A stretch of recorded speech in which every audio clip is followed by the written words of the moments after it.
Hi, second graders.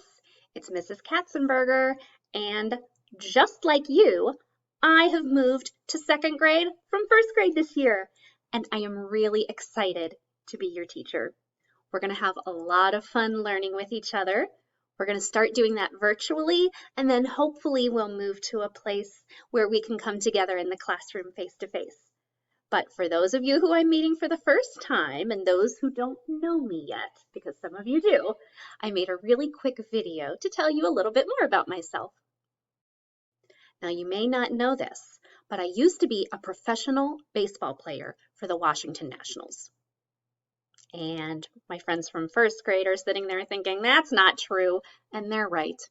I've never been a professional baseball player, but the Nationals are my favorite baseball team.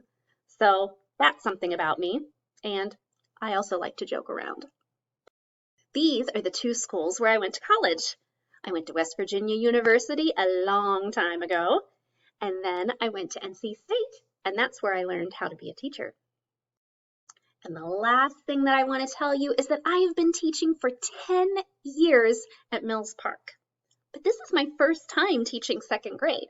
So this is going to be something new for all of us this year. So we're going to have to bring our positive attitudes and our smiles every day.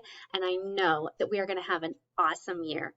I can't wait to see you at Meet the Teacher tomorrow. And I hope you have an awesome day. Bye.